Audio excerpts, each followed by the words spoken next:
do you think then? This is a big question, but what's the secret to the 50 years of longevity, do you think?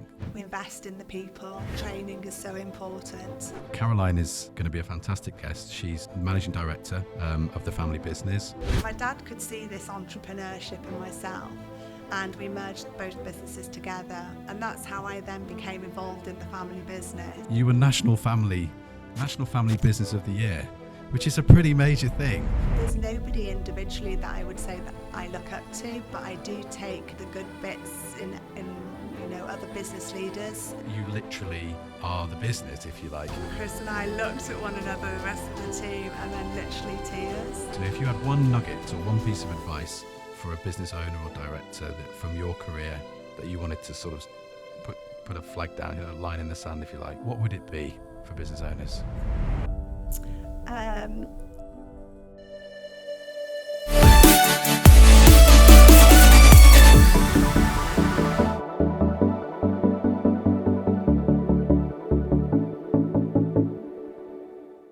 Hello and welcome to another episode of Uncommon Sense by The Uncommon Practice.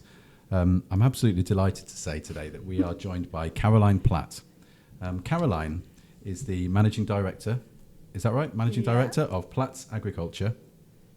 Platts is a business quite local to us, near to Wrexham, and Platts, based in North Wales, is celebrating its 50th anniversary this year. Caroline is going to be a fantastic guest. She's Managing Director of the family business. Caroline is also a board member of the FSB, so that's great. It'll be great to talk to you about that. So it's great to have you along. Thank you so much for joining us. Let's get straight into it then. So I'd love to find out a bit more about Platts Agriculture and about your career, if that's okay. Absolutely. Well, first of all, thank you very much for having me. So Platts as a family business, we established in 1973. Mm-hmm. My parents back then were farmers, pig farmers. And we're just based outside Wrexham on a small holding, nothing too big. And my mum stumbled across a joinery shop not too far away in between Wrexham and Chester and started bagging sawdust and shavings in Hessian sacks and bringing them back for our own farm. And the business owner at the joinery shop got busier and busier, and he said, look, you're going to have to take it all if you want it, or look for someone else to take it. So my mum came up with the wonderful idea of selling it to other farmers in the area. Consequently, the other farmers loved it as well, and that's essentially where the business was born and founded. Back then, I was a baby. Mm-hmm. So, humble beginnings, I guess, back all those 50 years ago. Yeah. And today, fast forward, we currently turn over 8 million. Wow. We have a workforce of 65 members of staff. Mm-hmm. Operating 4 sites across Clyde Industrial Estate, just outside Wrexham. And our recent acquisition is 8 acres of commercial property to support our continued growth. So, as I say, it's a really entrepreneurial story. Your parents literally, saw an opportunity and went for it. I think that's brilliant. So I'm really interested to know, and I think some of the business owners and directors that are listening and watching will be interested to know, what do you think then? This is a big question. Okay. But what's the secret to the 50 years of longevity, do you think? How have you got that far and kept going and still being successful? I guess every negative, there's a positive. And looking at a challenge, there's always some good that comes out of a difficult situation. And having the right people around you, being resilient, but having a roadmap and knowing where you want to go, mm-hmm. and to choose the right people, mm-hmm. on that journey, and they feel part of that journey and they enjoy the success, but then on the challenging side, mm-hmm. they help and want to, get back on track. But ultimately it's the people. For us, it's Platts people. Mm-hmm. And that's really interesting as well, because I know that you've spoken a lot before about the values and behaviours that you have at Platts. Yeah. And I've said this before on the podcast, and I think there will be some, unfortunately, maybe some business owners and directors who will hear that, values and behaviours, and think, oh, here we go again. What's this all about?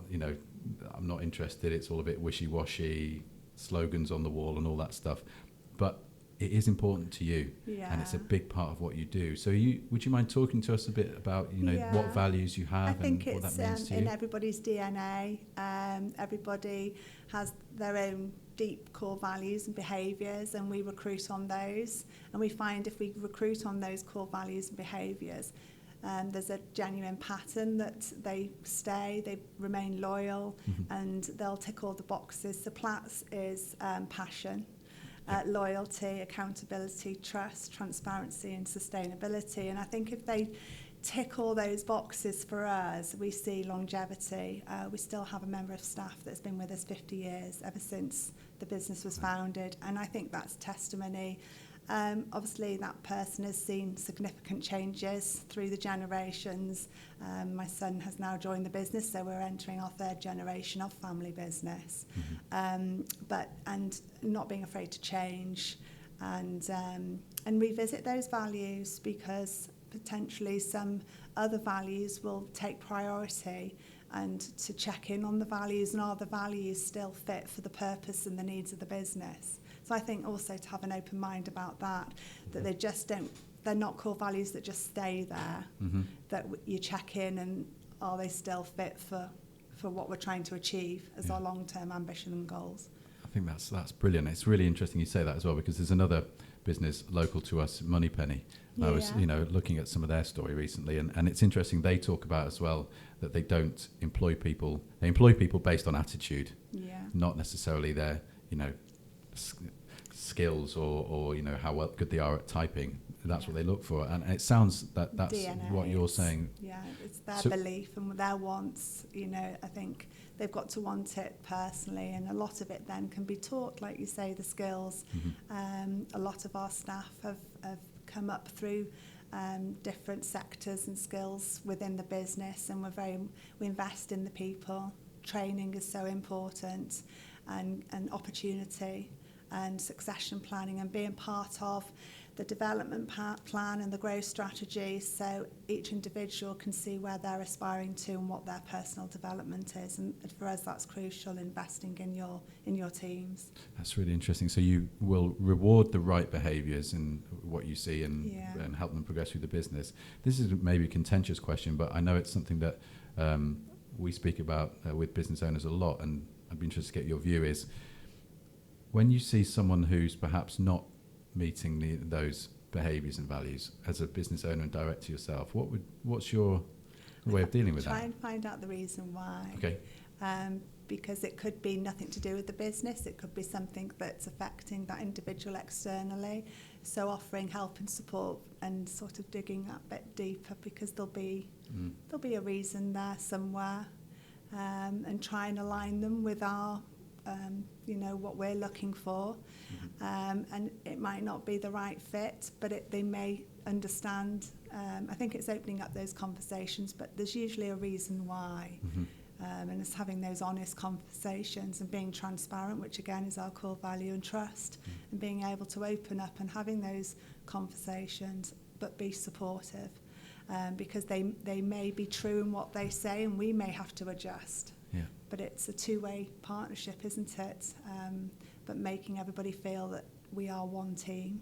Oh, I absolutely love that approach, and I think you're right, because if you're employing people based on attitude, if something is going wrong further down the line, unless something is, you've made a seriously wrong sort of recruitment decision, you're right, it suggests that perhaps there's something changed in that person's life, and that would be your view.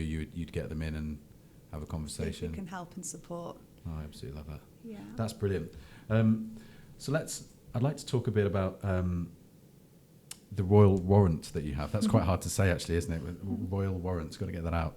I'm just intrigued, because there aren't that many businesses in this country that have one. Especially in Wales. Especially in Wales, right? There's even fewer. So I did the 2020 Business Growth Programme back in 2016-17. I was one of the first cohorts, and that was funded by the Welsh Government. And it was in conjunction with Bangor University and Cardiff Met. And one of the assignments and business modules was all based around the marketing side. And it came apparent in conversation that we did supply the farms at Windsor. And the tutor at the time said to me, well, how come you've not applied for the Royal Warrant? And I said, oh, God, we'd never get it, We're a small family business, the large organisations or corporations, how would we stand a chance? So to gain a royal warrant, you've got to have been supplying the royal household for 5 continuous years, and then you have reason to apply. So we put in our application, and it was extremely lengthy. And the application could be focused on certain subject matter, but this time it's sustainability, and that's at the heart of our business and what our business was originally founded on. So we spent a lot of time, Nadia and I, putting that application together. And it took so long, and it was such a while ago, you almost forgot about it. And I can remember the letter coming through the post, and it's got the stamp on, and I said, and it was really thin, I said, it'll just be a letter to say, thank you for your application, you've been unsuccessful, or something like that. And when we opened it, I was overwhelmed. I think it's one of the proudest moments, or one of the proudest moments, achievement for everybody, really. And so that was 2018, and we are now 2023. So I think for us now, because we did have it, the warrant was with the Queen. So it's just waiting now. We will have to reapply. So we're starting the application process where we collate all that data. But again, it'll be focused on sustainability. And I guess your parents who set up the business, they must have been proud about that. Proud. And it's nice because we do get invited to some events that only royal warrant holders have. There was one event which was a golfing event, so the royal household, members of the royal household played against royal warrant holders. Oh, cool. And I was invited to go along, but I didn't play golf. So Chris, my son, plays, and also Ian Hall, our FD, and they both went down and they won the competition. Did they? That's great. Good for them. I know. That's awesome. But it's those kind of opportunities that are quite, that come along. Oh, it's great. I think it's a really good story, and I think you're right for North Wales, which is where we're both based. I think it's great. It's great to have a business like that locally. I think it's a really brilliant story, and also from a marketing perspective, like you say, if we want to get down to the the business side of it, it's a great thing to be able to say, and it aligns really well with your brand as well. So that's great. So I'm interested to talk a bit about the family business, if you don't mind, the family side of the business, because I can't believe I forgot to say this in the intro, so sorry for that, but you were National Family Business of the Year, which is a pretty major thing in the FSB in the UK. That was in the UK finals last year. So that's a major thing. We actually won 2 awards for Wales region, and one was for environmental sustainability, and the second one was Family Business of the Year. And then we went to the UK finals up in Scotland last year. And obviously there's many more regions, so the competition was really, really high.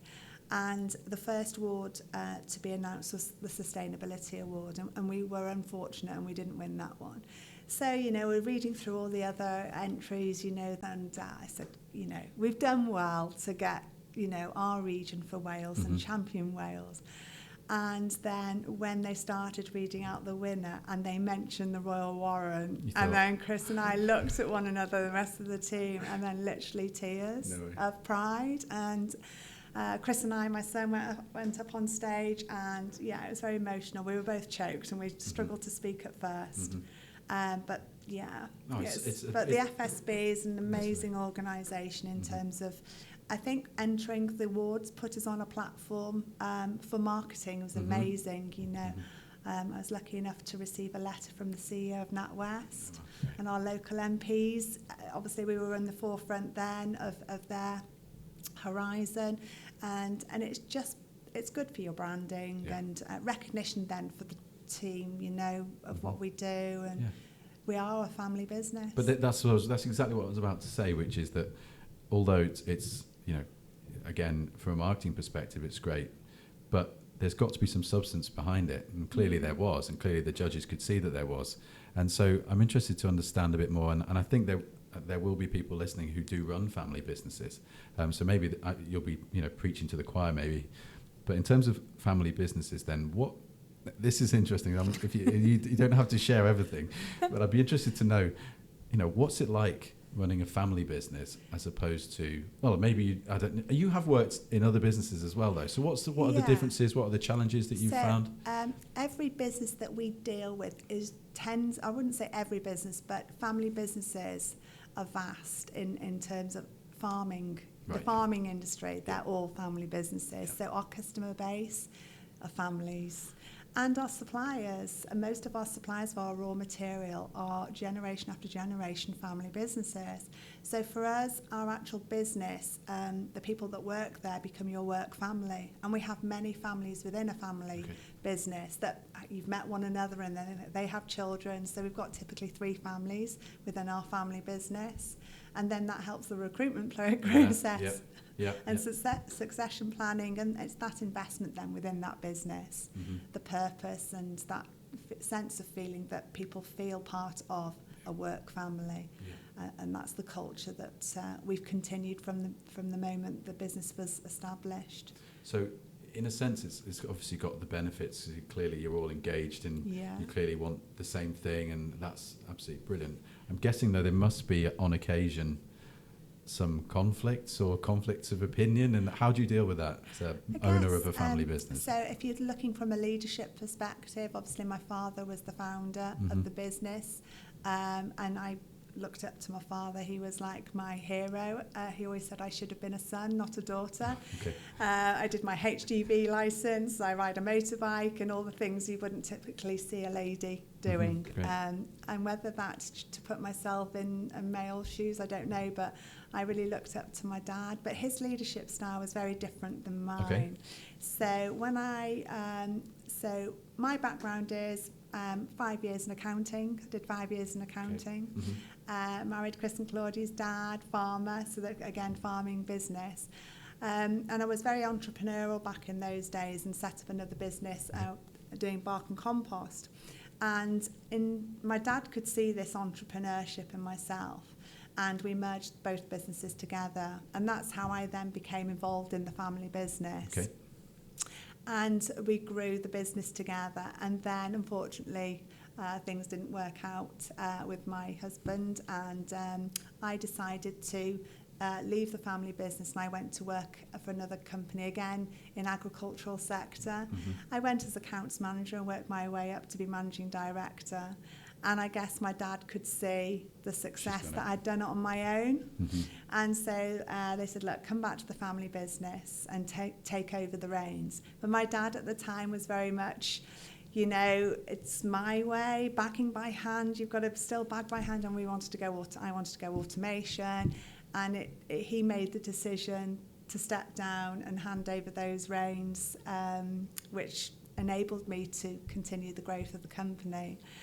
So that was back in 2005 that happened. We worked together for 2 years, but I wanted to take the business on a transformation.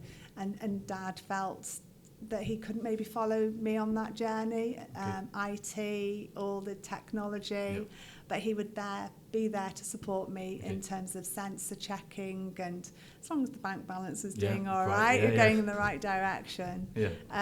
So I've been really, really lucky that, you know, I've been given that opportunity, and it's paid off. So you're saying really that your dad and your mum, I suppose, as well, they embraced the change that you brought.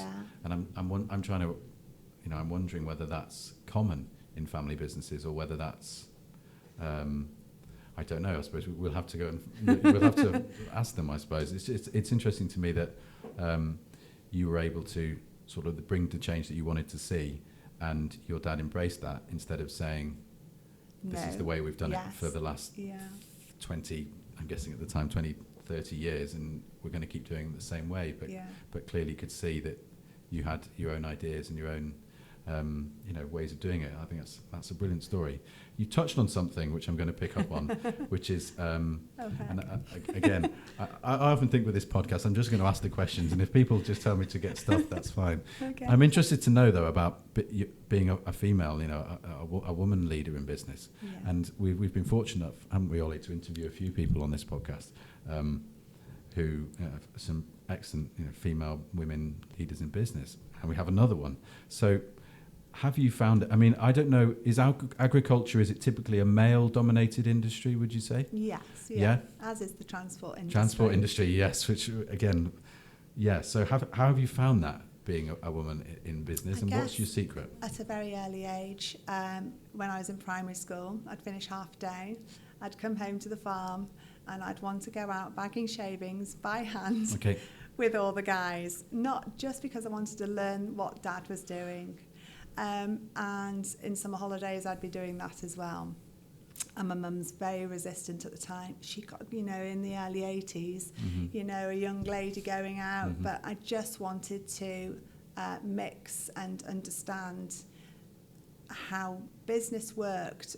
And I guess I didn't realise at the time, but then you become the people that you work with. So I didn't see any difference. I was just me. Yeah. So there was no recognition or not a realisation. I think on reflection now, I think I just get stuck in. I probably find male company. I don't know, I have good conversations, as do I have with female company, but I don't think it should be gender specific. It's and I think that's the point I was trying to prove when I was so young, and saying to my mum, it doesn't matter if you're a girl or a boy, I want to do it as well. Yeah, and so was that something that came from within you, do you think? You just thought, or in a sense, it wasn't even a thing that you even thought of, or were you aware of it at the time? I think I wanted to prove that I didn't have to be a son to go and do it. And my mum was saying, no, you can't do it. Girls don't do that. And I was like, but I want to do it. Yeah. So would you say you've had to face more challenges, do you think, being a woman leader in business, or not really? In those early years, definitely.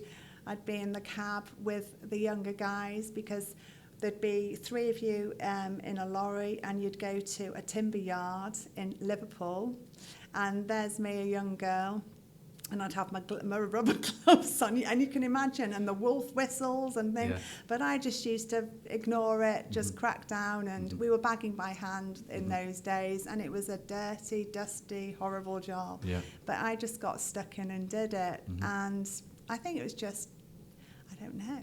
Well, I would say, you are a bit of an icon, I suppose, in especially in the local area, but as a successful female business owner and director.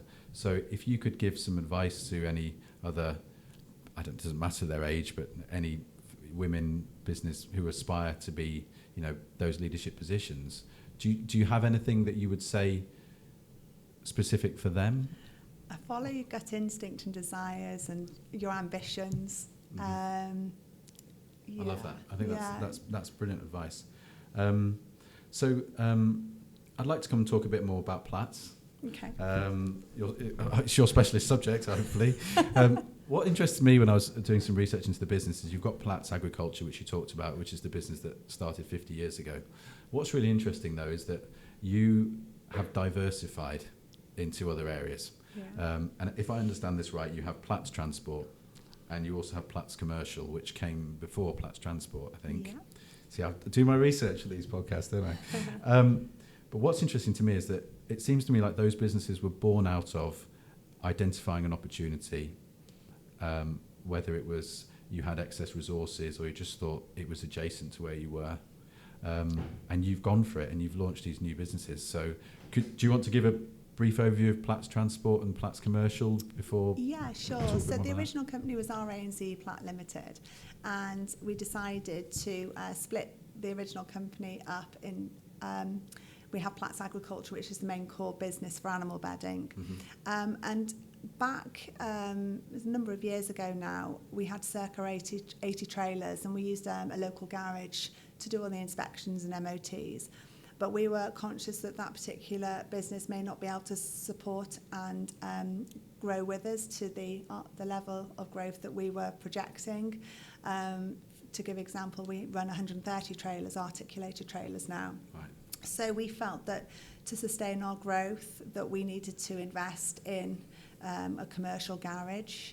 So we took an opportunity, a property came up for sale, so we acquired it. We applied for an approved testing facility, so we now can MOT our own HGV vehicles on site, and then we recruited our own HGV fabricators. So we are sustainable, we can support the growth of our business and the infrastructure, and also achieve our highest standards of operator's license, which is really, so compliance is crucial. Yep. And at the core of what we do, and to be at the best at what we do. And we felt that bringing it in-house enabled that, and also a further business opportunity to do other work for other commercial That's what I was going companies. to ask you. So you're not just fixing or repairing, maintaining your own trucks, you're doing trucks Correct. for any haulage sort of. Yeah, and offering third-party MOTs as well. So we'll max out our booking on our lane and then offer it out to other local hauliers if they want to bring their trucks for MOT. That's great. It's just a really good story about spotting an opportunity and taking it. And I suppose that's what Platts Transport was as well, right? Yeah, that was mainly from COVID. So obviously when COVID happened and we furloughed everybody, Chris, my son, came up with the idea. He said, look, a lot of hauliers are struggling for drivers in the area, but there is work there. Can we not bring our drivers in to support those hauliers? And that's what we did. We brought everybody back in, supported other hauliers in the area. Obviously, when construction came back on stream again, we needed the trucks and drivers for our own work to bring inbound raw material. But we also wanted to keep the contracts that we'd gained to help the other haulage industry and transport companies. So we decided to create a separate company as Platts Transport, and that's typically how that business was born. And that's growing from strength to strength, and Chris heads up that company now as managing director. I think it's just a really good story, and Chris obviously is your son, as you mentioned. Yeah. So that's sort of the area of succession, I suppose, that you spoke about. Were you pleased that Chris wanted to join the business, and was it a surprise to you with the family business side of things? So very much our ethos was, like myself, you go and work in another industry and then come back if you wanted to join the family business and bring value, a skill. Yep. So in my case, it was accounting. My foundation is accounting. So Chris studied at Chester University. He did his entrepreneur business and marketing degree. And he had his own business, which was really successful in marketing. And he had a number of clients. But unfortunately, COVID then hit and he had no opportunity. So I just said, Chris, I need help.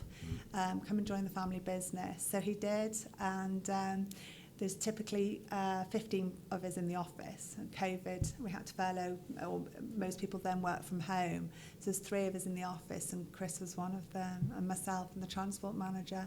And Chris then literally had to, pick up the 150 calls we were taking a day of farmers panic buying, wanting sawdust.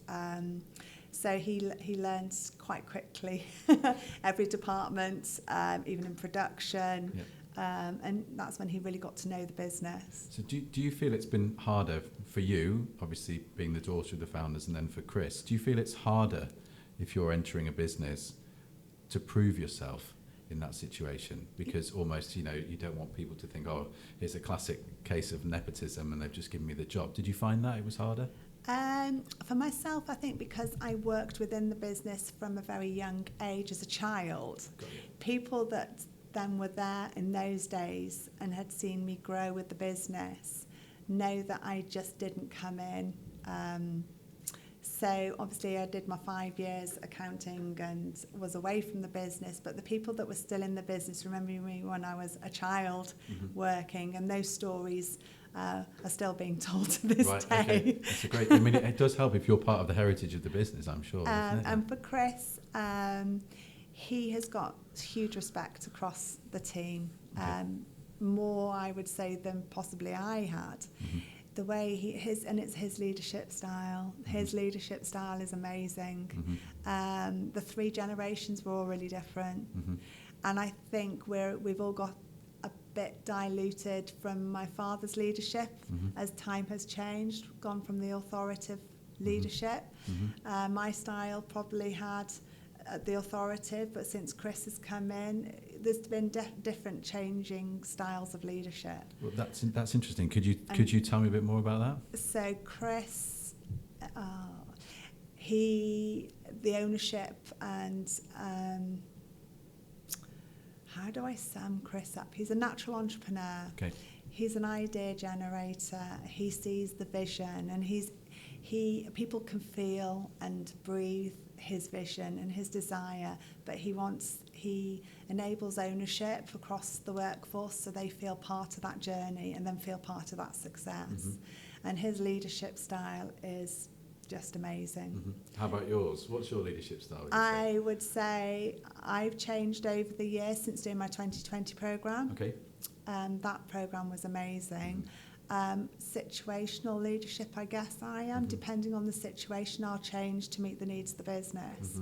Mm-hmm. Chris's leadership's just steadfast and the same, and he is such a calm individual. He's got old, wise head on young shoulders. And I know I'm his mum, but yeah, he's...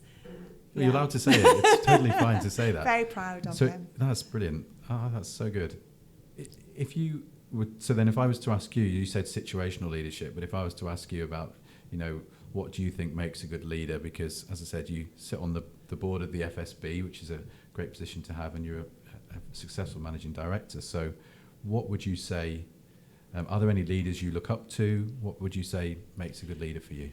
I think as a leader, I looked up to my dad as his leadership style. There's nobody individually that I would say that I look up to, but I do take the good bits in other business leaders, depending on what the situation is in terms of leadership. And I think being able to adjust your leadership style depending on the requirements of the business. Sometimes you may have to make hard, fast decisions that, to being in the role of responsibility, compliance, there might be a need for that direction and leadership, especially at challenging times. But then in other forms of leadership is letting the team find out for themselves. Mm-hmm. And if it fails, then it doesn't matter because they then learn mm-hmm. and pick up the pieces, but that they're learning by experience. And I think that's also very important, to not to be too controlling, mm-hmm. And I think that's what Chris is really good at. Right. But I think Chris and I both understand that we can't be good at everything. Okay. And recognising the skills and talents within your team to allow them to be leaders, so you are not the leader. It's a flat organisation, and then everybody is leading together, and we're all leading in the same direction. That's such a good answer, an amazing answer actually. I think what strikes me is that you've set the example that you want everyone else to follow. Yeah, and we do set high standards. High standards, yeah. But equally, right from day one, you've talked about how you literally would go out and get stuck in and fill the bags and sweep the sheds and all of that kind of stuff. And I think when you are setting that example, then people will follow you, won't they? Yeah. I think that to me is... I'm think that was putting the words into your own mouth really here, but that's what I see. That culture is so important in the behaviours and all that side of things. And I think that was the desire for me to do my HGV, so that I can then put myself in, that role and know what it feels like to be a driver. Mm-hmm. Again, doing my bike licence, again, it's putting myself out of my comfort zone and challenging yourself. And I think that you develop by doing that. And I encourage all our teams to do that. Mm. Typically, our marketing assistant has recently done his trailer test, but then he's done it and he feels great. That's a great story, and it just goes to show, how you've got everyone in the business engaged and involved and getting stuck in, which it sounds to me that's part of the secret to your success. So I'd like to talk a bit, as we mentioned previously, you are a board member of the FSB, Federation of Small Businesses, in the UK, that is, for our thousands of listeners across the world. I'm interested to know, get your views on this. So it's potentially, we hear it in the media a lot, it's a tough time for businesses at the moment, particularly smaller businesses. Do you have any thoughts on that, and do you have any advice for smaller businesses who might be sat there struggling? Okay, join the FSB. Okay. Ultimately, they're there to help and offer protection and support, and doesn't matter what the topic is. Mm-hmm. So from a policy perspective, they're able to support you by understanding what those challenges are, and then obviously put that forward to government and policy. Mm-hmm. But locally, their main objective really is to protect those businesses, help and support. And at the minute, they're the right people to have part of your team. Not the only people to have part of your team. I'm very much an advocate. We don't all know everything, and to bring external people in, like yourselves, like the Uncommon Practice, because that does enable growth. And a problem shared is a problem halved. Mm-hmm. Is that the right saying? Yeah, I always get those wrong. Remember, but if it's not, it sounded great. So just say it with conviction, it's fine. I always get That's those great, wrong. that's great. I could write a book on those. Really My good. team would tell you. I love that. But so you joined the FSB yourself, obviously, as a member before. Why did you join? So I'm it was the interested to know. awards. Okay. So back in 2018, we entered our very first time the awards with the FSB, and we won growth award. I think it was the growth award for Wales, business growth. And we were down in Cardiff, and Nadia and my father was there at the time, and we said, we're not members. We felt like, we won this award and we're not members. We better join. Yep. And so we joined, not really realising what the FSB had to offer. Okay. And I guess then during COVID and all those hardship times, the ability to be able to pick up that phone and have somebody at the end of the phone to then help and support you or point you in the right direction. Yeah. And their support is immense. I mean, it's too much to go over now what they can offer. It's, But huge. So do you feel that when you joined, are they the voice of small businesses, do you think? Is that what you'd say? Absolutely. They're the number one the now. number one.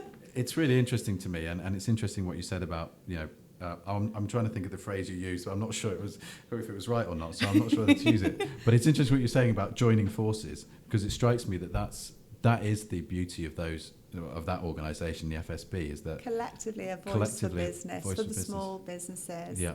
And lobbying for the best interests of small businesses. Yeah. It's a voice to government. So if you've got a particular topic or something that's happening within your business, they're there to help. And why not pick up that phone and? So who can join? Just anybody. Anybody. If you've got 250 staff or below, anybody can join. Yeah. Okay.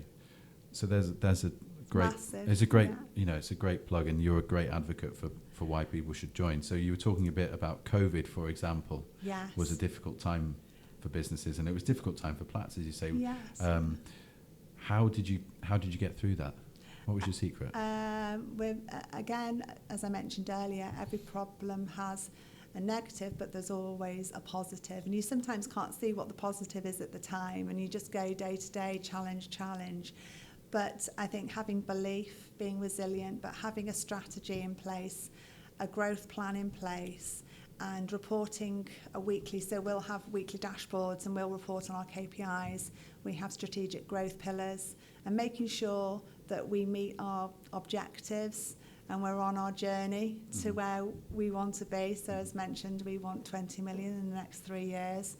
Obviously, COVID did put a spanner in the works, as did with those people. Yeah, 100%. So making sure that you've got your business continuity plan in place, and the FSB can help with that, and making sure you've got a risk register that then you can then monitor, but that enables you to be agile so you can pivot, and that's so important for business of any size, and to know that those risks are out there. And if you do a risk assessment on every risk and then mitigate that risk and have a business continuity plan that's a robust one, and that all your workforce know about that, then, that's our... That's great. It's great advice, and because also there will be businesses right now who are listening to this and won't have a business continuity that won't plan. have that. And you may have mentioned a few things as well. You talk about KPIs, Yeah. key performance indicators, Yes. and I think there will be unfortunately, there will be some businesses out there that might not know what that means. And they'll just do their year-end accounts, and Right. sometimes it's too late, 12 months down the line, and then maybe they've realised that they've performed less than the previous year, and they're trying to analyse why, but it's too late potentially to do something about it, especially with increased costs. Yeah. So have you with Platts had to raise finance at all for any of your initiatives? So if you wouldn't mind just, I know, again, this podcast is to help business owners and directors, so one thought I had is, how did you find that process of raising? I mean, I won't name any of the parties involved, but how did you find that process of raising finance? Okay, I think to step back really is to understand working capital and to understand your margins. Some businesses don't understand their gross margin, their net margin, and the meaning of working capital and cash flow. Okay. So it's being able to understand what funds you need, when you need them, and to have good forecasting in place. So typically we'll do weekly forecasting. Well, we've got our forecast, and then planning. So when you say funding, is that for a capital investment or working capital? Is that what you're asking me? Sorry. Yeah, funds. I mean, funds could be. I'm just interested to understand from your experience of what you raised. So you've raised for both of those things. Is that what you're saying? Yeah, over the years, but also. I'm guessing I'm thinking more of a capital investment as well. Yeah, but always looking at what opportunities are available for grant funding is always a really good source as well. So if it's large projects for land acquisition, we've always gone to. Historically, the Welsh Government are really good in supporting those, especially on our trade missions for our exports. So we export 5% of our turnover, and our ambition is to grow that to 10%. Mm-hmm. Welsh Government have been tremendous in supporting those initiatives, especially over in Ireland. And I would advocate any business looking to export to reach out to the Welsh Government, especially in this region. Mm-hmm. They're amazing. Other funds, there's so many funds. Wrexham Council offer a whole list of funding opportunities. Okay. There's more than ever, really, in terms of local initiatives from the local council. Mm-hmm. Again, the FSB would give advice on working capital and raising funds as well. So you could pick up the phone to them. But for us as Platts, we've been very fortunate in terms of, as we've grown, we've reinvested the profits of our business back into the company, and we've been really astute and making sure that we do that. We typically reinvest $500,000 a year back into that business and to regenerate, and that's been our sustainability and enabled our growth to allow us to have 4 sites across Clyde now. But funding, we've got a really great bank. Right, great. Yeah, and that bank is very intuitive in terms of we're very good to have a really good relationship manager that knows You can say who business. it is. I know who it is. You can give him a plug on. It's fine. NatWest are amazing, and they are looking at a collaboration, or they are with the FSB as well. Great. And the entrepreneurship program that they do is amazing. Mm-hmm. So there's lots of synergies from us as a business and NatWest. Amazing. Great. And the collaboration, I think, if you have a really good consultant or bank manager, the network that they have is a real growth enabler in terms of using other people's, because you can't know everything, and using other people's network to enable your network to grow, and we all help one another. Yeah. Right, that's great. Firstly, if I could just quickly summarise what you just said, which is basically, it seems to me what you're saying is know your numbers. Yes. Right? Cash flow forecasting, KPIs, all of that stuff.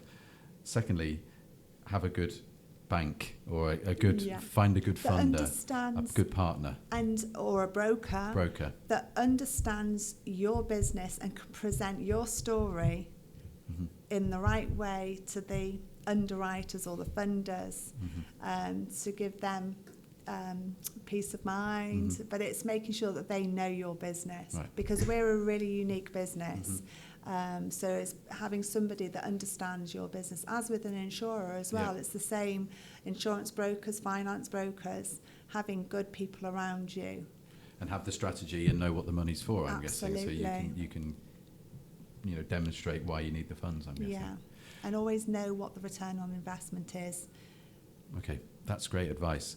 You touched on one thing, and I've got a question here because it's to do with networking. Because we're smirking because Caroline and I have met quite a few times at different networking events, but you are someone who makes it quite an important part of your business strategy, if you like, and part of what you do to build your personal brand, but also to build the brand of Platts. And I think some people, networking gets a bad reputation, or some people absolutely hate networking, but it's something that you do quite a bit. So I'm interested to understand why you do it and what advice you would give to, as particularly, I'm thinking at the moment, smaller businesses who are sat there thinking, oh, it's not for me. Networking is a big part of what you do, so I'd love to talk, hear a bit more about that. Yeah, sure. Networking for me, I love helping others. I've always been that way. But when you go to a networking event, we're all in business and we've all got common problems. Yep. And we all like to share those problems, and being able to solve those problems I absolutely love, and being able to introduce people to other people, and that whole collaboration of success is very valuable, extremely valuable. Yeah, that's great advice. I think for me, I have the same approach, which I suppose is if you change your mindset when you're networking from, oh, I've got to come to this event and I've got to leave with 10 business cards and take these leads back to the office. That is not the way to approach it, is what you're saying. I think because I don't go to a networking event to meet farmers, who's our typical customer base. The reason I go is obviously to strengthen my knowledge, meet people that could add value to our business. So not necessarily, I guess advisors, we were touched on the subject earlier about consultancy and advisors, but people may have been through that journey, and you could learn from their experiences and bring that back to the company. And likewise, I share, tips and tricks of our experiences, and it's that sounding board, meeting lots of people, all on a common goal, and all there to help and support one another. And there's many networks locally. You've got FSB, we've got our local networks, networking groups, and they're all valuable for lots of different reasons. But utilise them, maximise, because as a small business or single leader on your own, that journey can be quite lonesome, especially if you've got a problem and you want someone to soundboard. Your business network is so it's valuable. Yeah, for me, again, it's the same as you. Is if you approach it with the mindset of how can I help, it's easier to jump in, isn't it? It's much easier to have a conversation with someone if you're thinking, how can I help this person, rather than I've got to sell to this person, I've got to get my business card, I've got to take these leads back to the office. If you flip it around, and as we were talking about before we started, if you approach business almost with the attitude of how can I help this person, it's self-fulfilling. Absolutely. Isn't it? Absolutely. And I think that's part of your success. Thank you. It's clear to me whenever we meet, you're one of those people who will always try and facilitate an introduction where you can, or introduce people, or offer to come on a podcast. And I think, as you say, it's self-fulfilling. It generates positive momentum. So that's great to see. So I'm interested that you mentioned as well that you won an award for sustainability with the FSB, I believe. Yeah. So there will be business owners and directors out there who will hear that word sustainability and might not know what it means. So I'm interested to understand what it means from Platt's perspective, what it means from your perspective, and the work you've done in that area. Okay, so our whole sustainability journey is from the moment that we started business and doing what we do. So we collect a wood residue, which is a byproduct from the wood manufacturing industry. We collect thousands of tonnes each year and prevent it from either being burnt, so creating an emission to atmosphere, or from it going to landfill. So we give it a second life. So we're part of a circular economy, and we add value to that product then is utilised in the agricultural industry for the health and well-being of livestock throughout the country. and then ultimately it's the carbon element is then added back to the soil. So we're very passionate in terms of sustainability for so many reasons, but also as part of our Royal Warrant application, we had to firstly speak about sustainability. And that was the time that opened our eyes in terms of what we were doing then back in 2018 on our journey for environmental sustainability to reach the target of net zero, which is the government's target across the UK. And that was the start of our journey at Platt, really. And we started monitoring how much electric we were using, our fuel consumption within our HGV vehicles. So now when we procure our trucks, we'll look at obviously the engines and the spec of the truck and the emissions, but we're also now on a huge program with driver behaviour. So we are linked to the canvas, so we get live data. So if there's harsh braking, cornering, we get an email notification. So we have a leaderboard with all our drivers. Right. And we have, a top driver who's, a leader group. And it's all part of our journey for sustainability and looking after the environment. And that's just one example of the multiple things that we do at Platts. But Alison Fuller, our environmental health and safety and quality manager, she's just absolutely amazing. We have a meadow outside, we call it a meadow, outside our offices. We'd always mow it, and Alison said, no, just let it grow. So we created this area, and last year she found so many different species of wildflowers and the bees. So we have that area, and we've created a picnic area for health and well-being. But on the bigger topic of sustainability, I think every business needs to have an understanding, but I do understand that it's not going to become cheap to sometimes buy an electric vehicle as a company car in comparison to a diesel or a petrol. But we've made the decision as a company that all our company vehicles are electric. So we've made those inroads into being more carbon aware. And we're now forecasting. So not only are we doing a financial forecast, we're forecasting. So we've done our scope 1 and we're scope 2. So we'll look at our supply chain now. And it's a huge, big topic. And we get it right. It's part of our marketing and our corporate social responsibility, our sustainability angle, and how we procure, who are our trusted partners, and do they have the same ethos as us in terms of sustainability? Oh, it's really interesting. We've won multiple awards. So it's the Chamber of Commerce. We've won the Sustainability Award. I was highly commended with the Institute of Directors this year for sustainability, and also the FSB. So to be recognised at that level, we are hugely proud, and we recently invited Leslie Griffiths, who was from Welsh Government. She sits at the Senate, and one of her remits is the environment and rural affairs. And she's very, very passionate about the work that we're doing to support us with our journey. And obviously she's a Wrexham in our Wrexham constituency. So it was a very proud moment for her to visit us a couple of weeks ago, and we gave her a tour of the site. And it was an opportunity to show her what we were doing. It's really interesting. So you've clearly, you mentioned when we were talking about funding, you mentioned the Welsh Government support there. So have you found that the Welsh Government have been really good and helpful for your business? Absolutely. Over the years, they've supported and helped us as a business.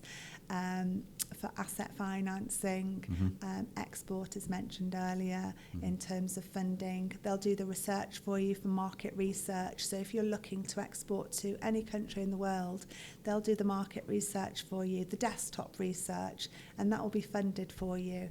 And then you can go with the team, with the Welsh Government, on a cohort, on a trade mission, and that research coupled with feet on the ground in that market, living and breathing it, is hugely advantageous and has really supported our growth in terms of export to Ireland. And I would recommend that for, it doesn't matter the size of your business, but export is another growth opportunity and one that should be explored. Yeah, and they've helped you with the exporting, have they? Yeah. Yes, yeah. In terms of documentation, obviously, I would suggest the Chamber, if you need support for the Chamber of Commerce for exporting. And there's lots of other consultants that would assist. Becky Stark being one, she's amazing. Oh, great. Becky, there's a plug for you. That's great. Now, I'm interested to go back a little step when you were talking about sustainability, because there'll be some business owners and, again, directors, hopefully, who are listening to this and watching this, who might be sat and hear the word sustainability and think, I understand the altruistic side of it. I understand, benefits the environment and all that kind of stuff. From a commercial perspective, though, have you seen any benefits from doing it? What would you say are the commercial benefits? As personally, this is a personal opinion now, is that in time there could be, I'm not saying there is, this is just my personal view, is that potentially we could be taxed on our products and services. So as part of our risk register and our business continuity, we're always evaluating risk. And I potentially think that this could be a risk. If we don't do something about it now, then we could be faced with a cost further down the line if we're not ahead of the game. So it's a proactive approach that has many benefits. We're protecting the environment, but we're looking at being B Corp organisation, so we're on that journey. And again, it's it's in our DNA, it's what we are about. Sustainability, the S in Platts is sustainability. So it's one of our core values and something that we're really, really passionate about. And working with the farmers, sustainability in agriculture is very important to us, looking after the planet. We were farmers originally, so looking after the planet and being part of that journey. But also if we can do a little bit, then, and if everybody just does a little bit, it'll be a huge impact in terms of protecting the environment. And I think we should all take ownership for that, really. And it doesn't have to be at huge cost. Simply looking at, we have a milk delivery now rather than buying in milk in plastic. And it's just those small little changes that don't necessarily cost much. Looking at the paper, recycling. So if you want to learn more, we've done huge news stories on our sustainability, and we're trying to share as much as our journey and help and support. So we have a Clyde Business Forum, so where local businesses can come together and support one another. We also have a green team, so we have different representatives across the organisation that meet and they form part of our green team. We also have a Platts People Forum, so people then can come together and bring ideas and suggestions to the table. And in our newsletter as well. So we will litter pick across the whole of Clyde estate. We try and engage other companies, but we give up our time and to look after the local community. And it's part of our social, CSR journey, really, and to make sure that we look after our local community and people that drive through the estate and try and make it look pretty. And that's obviously just those small things that you can do. Like you're saying, they're not massive. Don't always have to be huge initiatives. No. It can just be small things. And it's also therapeutic because you're walking around with your team. We're litter picking, but we're also chatting, and it's all about health and well-being, being outside in the open. And it's amazing how the idea generation and the business talk still happens, but it doesn't have to be in an office. We can just be out and about, getting our steps in, and really helping as another aspect of us in terms of health and well-being is hugely important. Is that important to Platts? Absolutely. Important to Platts as well. So could you talk about sort of initiatives? Yeah. I mean, I'm sure you've got some initiatives, but this is a topic that we've spoken about, on previous podcasts. It's becoming, and is, and it's not becoming, it's here now. Absolutely. More and more important to businesses and business leaders. This idea of mental health and well-being. Absolutely. And mindfulness and that side of things. So that's something you've embraced, is it? Yeah, I guess since COVID, we've, as a businesses, have all experienced difficulties in terms of mental health, and being able to support employees in terms of that structure and signposting. We've done mental health training for aiders, first aiders, mental, I think that's the right training description, but so people know there's different areas that we can signpost to.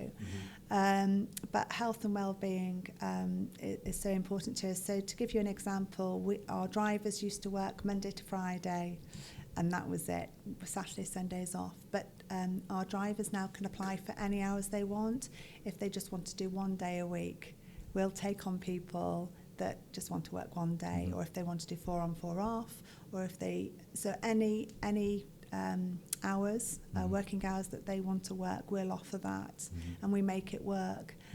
It's been a challenge because obviously we've got the assets that we want to make sure are on the road all the time, but if we can make it work, and it's having that flexibility so that people have time, and we can support them. Yeah, I mean, and I guess another initiative that I'd like to mention now is Chris, your son, has got another business, which is all to do with health and well-being and that side of things, and specifically, you know, the health and well-being of your drivers. Is that right? So could you talk a bit more about that? Yeah. So Chris has always been into sport. He was from an early age a natural athlete, playing football, rugby.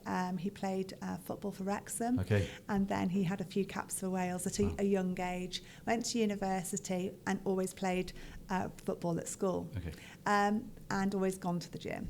So when he started with Platts and Platts Transport was created, and as managing director, he did some research on the health and well-being of heavy goods vehicle drivers. And the results showed that they hardly sleep. You know, they have very long days. They have to sleep in their truck. So it's not uncomfortable, but it's not at home in their bed. Their steps that they do are minimal, and their diet is typically not very good because their access to healthy food isn't what our access is to, and usually really expensive as well. So we spec our trucks really high. They'll have a microwave, a little fridge freezer. So there is ability to provide a nutritional meal for that driver. So Chris has come up with a business concept whereby he'll offer a training program for the driver, a community network support, access to a personal trainer, and also nutrition and a meal plan, so that we can then help the health and well-being of our workforce. So Chris has rolled that out within our organisation, and he's recently launched it this year. And following the success of that launch, Chris won Entrepreneur of the Year for Wales with the FSB, which I'm hugely proud of him for that. So he's done amazing. It's a cracking idea. So what's the name of it? Sorry, Shift. Yeah. Okay. Yeah. So if there are any haulage owners or anyone who's got drivers out on the roads, yeah, it's a great initiative. It is a great idea, especially for drivers that are putting on weight because of the lack of exercise, are feeling a bit low in their mood, and want to change and shift. So that's make that shift. Yeah, it's good. Oh, I like it. You're in the marketing business. That's great. So would you? That's interesting as well that you say that you trialed it almost in your own business.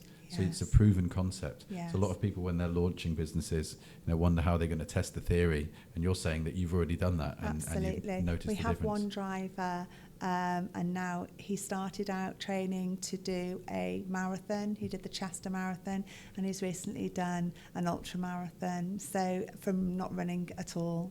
And he's really on the journey with Chris in terms of changing health and lifestyle. And it shows that it can be done, even if you are, sat behind a wheel and not getting those steps in. So Chris will give tricks and tips on how to use the truck to keep fit. Yeah, it's a good idea. It's a good idea. And small incremental changes. You haven't got to suddenly be an athlete. It's making those small changes that remain, that aren't one-offs. It's sustainable. The word sustainable again. again. It's really interesting, and as you say, it's a big topic. And I've got one final question on this topic, which is again around this idea of mental health and well-being. And as I mentioned, the business owners and directors listening to this and watching this might be after some advice from you, because you're a business owner, a director, and it's a family business. So you literally are the business, if you like. How do you escape? And what do you do to get away from that world? Because I know a lot of business owners they live and breathe the business 24 hours a day, 7 days a week. But I'm guessing you've got to find a way to somehow get away. Yeah. So what does Caroline do? I used to live and breathe it, but I think since Chris has joined, I've learned to switch off.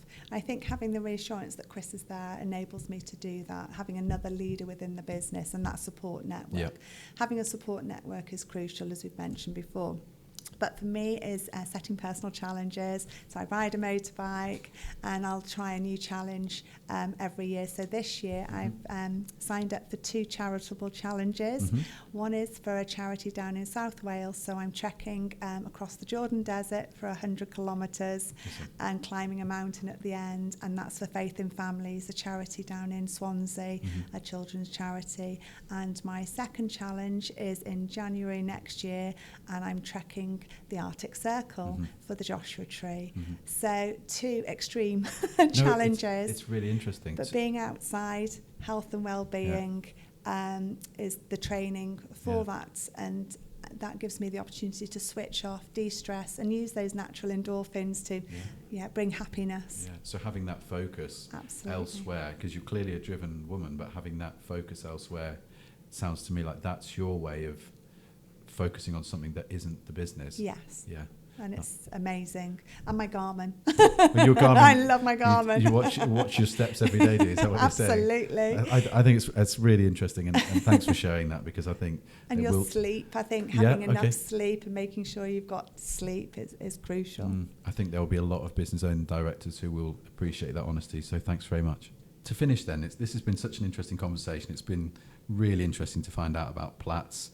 Such a successful business, a successful family business, which is such a good story. 50 years, which is, absolutely brilliant. And the succession has been interesting to hear about that.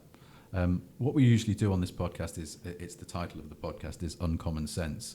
You've shared a lot of great sense so far.